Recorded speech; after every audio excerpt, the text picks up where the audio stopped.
Hoje a gente vai ver uma espécie de provérbio cabalístico, que, claro, então, como todo provérbio, tem uma sabedoria que a gente pode aplicar diretamente na nossa vida. Eu sou Yair Alon e esse é o Zoar Diário.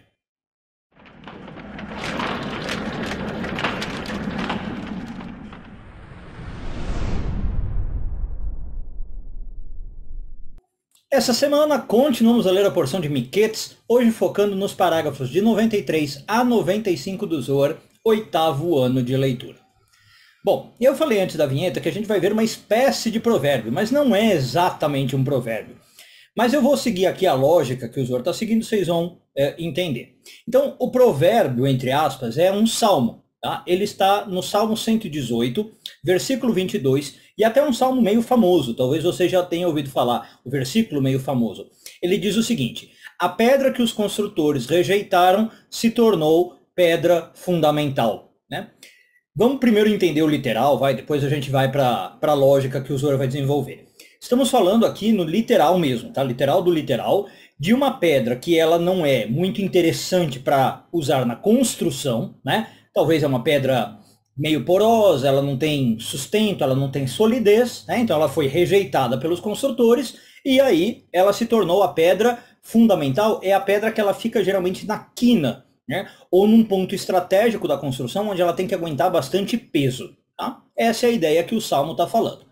Aí, claro que isso, então, agora simbolicamente, alegoricamente, está falando de uma pessoa rejeitada, que por algum motivo você não punha muita fé, né? E ela passou num teste, ela transformou a situação e conseguiu ganhar algum valor. Tá? Então, neste sentido, ainda não estou indo na lógica do Zoar, tá? O Salmo, lembra, é escrito pelo rei Davi. Todos os salmos são compostos pelo rei Davi, são escritos pelo rei Davi. Então a tradição vai dizer que o rei Davi está falando de si mesmo, né? O rei Davi, ele geralmente ele tinha essa sensação de que ele era um ser desprezado ou desprezível, né? Que ele não tinha muito carinho de Deus, que ele era às vezes abandonado por Deus, principalmente quando ele teve ali os eventos de complicados com a mulher que ele amava, né? Todo mundo conhece, a Batsheva, e aí ele se sentia afastado de Deus. Mas ele também está sempre, então, lutando para reverter esse quadro. Então ele, por exemplo, teria falado esse salmo, né? Que, apesar do afastamento, ele conseguiu se aproximar de Deus.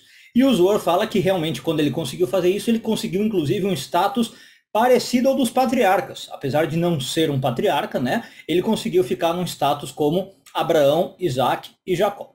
Bom, mas tudo isso não é a nossa análise, tá? Aqui eu estou fazendo uma bela digressão.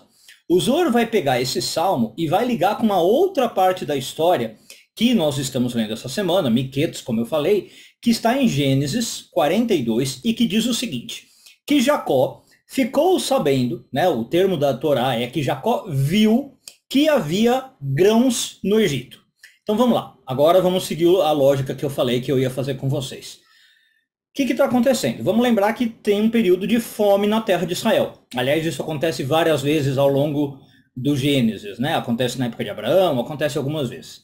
Bom, então tem um período de fome e o Gênesis relata que o Jacó viu que havia grão no Egito, ou seja, que tinha comida e que se o povo fosse para lá, os filhos dele, por exemplo, fossem para lá, eles iam poder comprar a comida. Maravilha. A pergunta do Zoar é, como é que ele viu isso, né? Geralmente esse termo ver numa pessoa, inclusive como Jacó, indica alguma coisa como profecia. Ele viu profeticamente. Só que tem um problema, que a gente comentou acho que até no vídeo passado.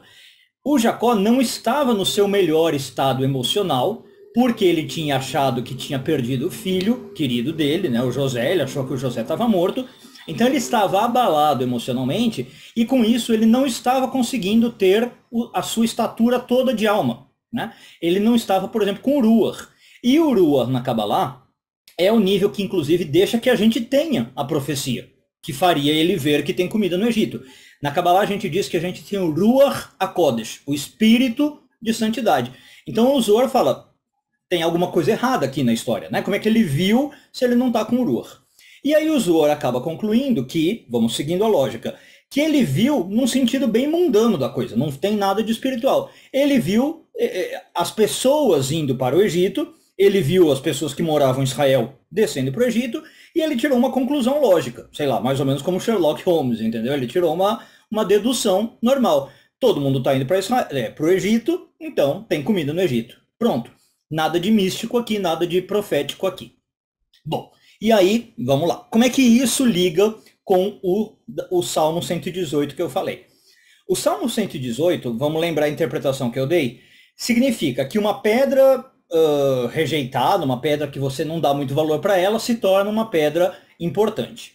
Então, a leitura que o Zohar vai dar é o seguinte, que às vezes você não tem as condições para fazer algo que você precisa, mas você tem que tentar fazer isso a qualquer custo. Você tem que se esforçar para fazer isso a qualquer custo. No caso de Jacó, ele tinha perdido a profecia dele como um patriarca, todos os patriarcas têm, Abraão, Isaac e Jacó, mas ele não deixou que isso impedisse ele de ter visão de longo alcance. Então, em geral, o Jacó conseguia ver as coisas porque ele estava com o Ruach HaKodesh, com o espírito de santidade. Mas mesmo quando ele perdeu esse Ruach HaKodesh, ele conseguia ver as coisas por outros modos.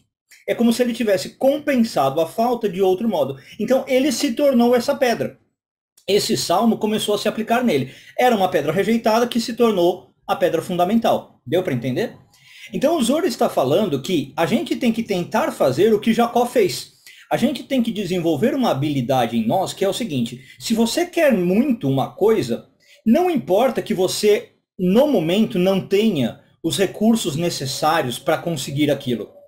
É mais ou menos que o Zohar está falando assim, se vira nos 30, acha outro jeito de conseguir aquilo que você quer. Existe um termo, que eu não sei se é exatamente esse, eu não pesquisei para ver no vídeo, qualquer coisa vocês podem me falar aqui no comentário, que eu acho que a psicologia vai falar, que é você ter colateralidade. Né? Se você não está conseguindo, por uma via reta, pensar nesse modo, pensa colateralmente, pensa em alternativas. Né? Talvez num português mais popular a gente falaria pensar fora da caixinha. Se você está tentando de um modo, com uma estratégia e não dá certo, pensa fora da caixinha, pensa colateralmente. É isso. Então, quando você, de novo, tem um desejo, tem uma ambição, você tem uma habilidade que você conseguia manifestar e agora, por algum motivo, não está conseguindo, por força das circunstâncias, não deixe isso te abater. Não faça com que isso agora seja um bloqueio.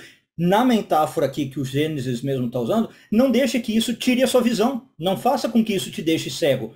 Desenvolve a visão de outro modo. Tá? Inclusive, na neurociência, hoje a gente sabe que isso acontece no nosso cérebro mesmo. Tá? Quando você, por acaso, perde a conexão neural por uma via, os seus neurônios começam a fazer conexões neurais de outro modo. As sinapses, elas se estabelecem de outro modo. O nosso corpo, ele aprende a fazer isso. Então, aprenda a fazer isso também na sua vida. Tá? Quando você está fazendo isso, você se torna a pedra rejeitada que se torna pedra fundamental. Então Jacó aprendeu a fazer isso, Davi aprendeu a fazer isso. A gente poderia dizer que, na verdade, todas as grandes personagens da Torá, e quase todas elas são grandes, aprenderam a fazer isso.